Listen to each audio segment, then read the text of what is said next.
Back so soon. It must have been worse than I had thought. Hello, Dreadwolf. Ah, but perhaps I am mistaken. You may be here to correct me, to tell me that my concerns were unfounded. I am, after all, remembered as the god of lies, treachery, and rebellion.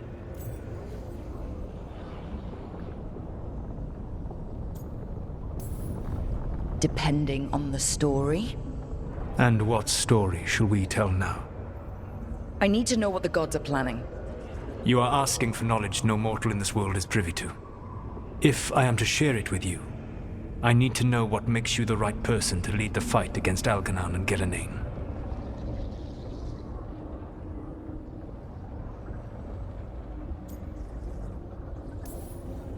I'm not in charge of everyone.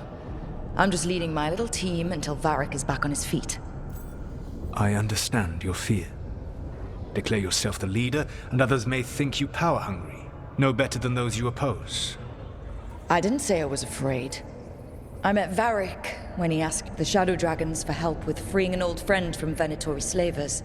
The Shadow Dragons had a safe plan that wasn't going to work. So, you and Varric led an armed rebellion and dealt a devastating blow to the Venatori. How do you know that? You helped Varric pursue me for the better part of a year. It would have been foolish not to learn about who was hunting me. Then you know I'm not interested in a fancy title. But when something needs doing, I do it. I suppose I was not so different when I started. Started what? My rebellion against the Evanuris. The elven gods, as you call them. They wish to reclaim their dominion over this world. To accomplish that, they will need two things. First, the Blight. What exists in this world is a bare fragment of its power. The rest is imprisoned, until they release it.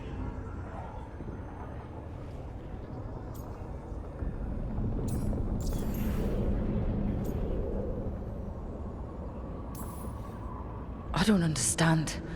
Elganon and Gillenane were elves like you, right? Why would they want to blight the world? It is my fault. As the Dread Wolf, I was a thorn in their side. When my efforts weakened their grasp on the elven people, they grew frustrated, then desperate. And turned to the blight. Once the corruption took hold of them, they were blind to its horror. It was just another source of power for them. Now they would blight the world without hesitation, and call us backward and foolish for opposing them.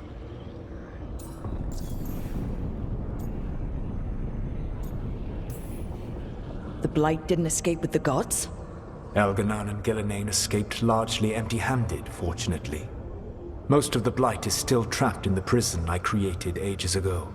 So what we saw at the village, that's them not at full strength? Correct. The rest of the blight is imprisoned? There's more than what's in the world already? Yes. Centuries ago, the Magisters of Tevinter opened my prison. A tiny fragment of the blight escaped. That fragment grew beneath the earth and led to the blights that have swept across the world. However terrible the blight is now, it is a mere fraction of what we will see if its full power is unleashed.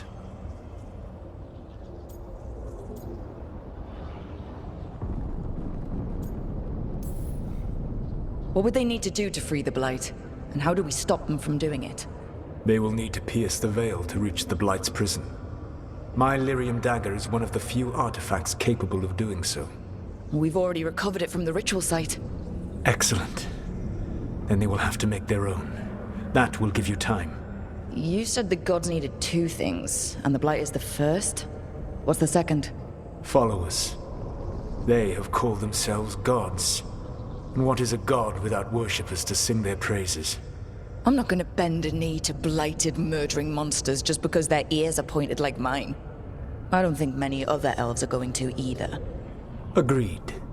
Algernon and Gillenane care little for the elves. They will find worshippers among those hungry for power. Tyrants and bullies. The cruel and the corrupt, who fear their own vulnerability and seize any chance to feel strong. If you hunt them, they will lead you to Algernon and Gillenane.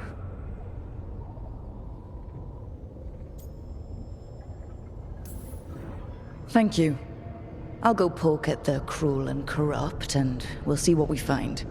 The Veravas, the lighthouse Soluvian, can take you anywhere, if you master its secrets. Have you done so? Not yet, but we've got one of the Veil Jumpers working on it. She'll get it sorted, and we'll see how it goes.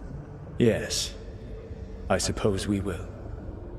And when you speak with Varric, please tell him that I regret what happened.